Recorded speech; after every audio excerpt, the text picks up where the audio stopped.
Morning সবাইকে শুভেচ্ছা সরস্বতী পুজোর।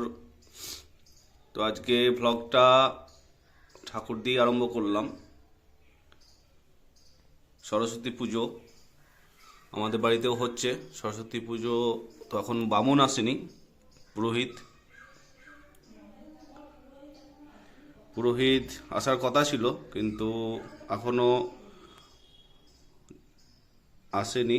কারণ পুজোর ব্যাপার, রাস্তায় যেই পাই টেনে নেয় আর কি। তো সেই জন্য এখনো পুরোহিত আসেনি। এইটা আমাদের মূর্তি ঠাকুরের, আর এটা হচ্ছে তোজবুর ড্রেস করে নিয়েছে।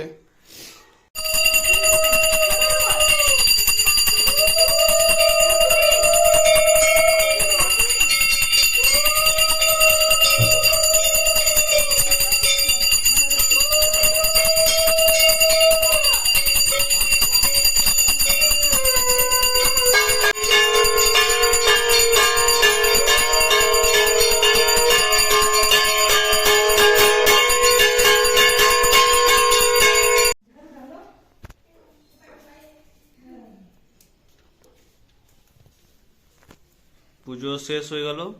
সরস্বতী পুজো আমাদের বাড়ির পুরোহিত এসে পুজো করে গেল। পুজোর এবার প্রসাদ গ্রহণ হবে, বিতরণ হবে। প্রসাদ বিতরণের জন্য এবার তার প্রস্তুতি চলছে।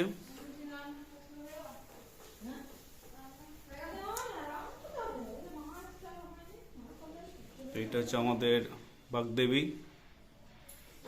এই যে বই। এরপর আমাদের মাছ কাটার পালা। দেখতে পাচ্ছ সবাই যে বড় মাছ নেওয়া হয়েছে।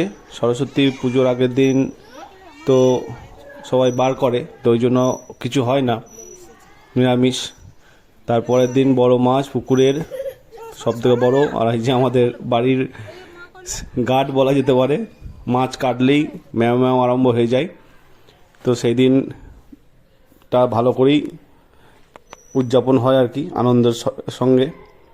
তো এরপর সন্ধে হয়ে যাওয়ার পর, এটা আমার স্কুলের পুজো। আমি যখন এই স্কুলে পড়তাম, তো সেই স্কুলের পুজো দেখতে চলে এসেছি সবাইকে নিয়ে।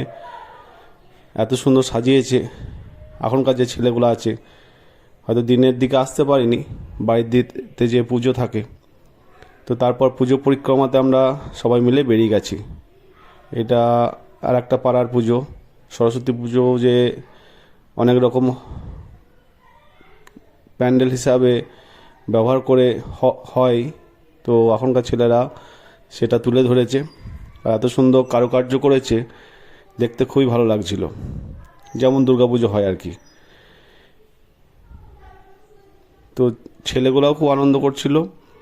আমরা গোটা বোলপুরের পুজো পরিক্রমা এইভাবেই দেখালাম তোমাদেরকে। এত সুন্দর বেতের কাজ করেছে, ভিতরে কুলো দিয়ে, সুতলি দিয়ে সব কাজগুলো করেছে।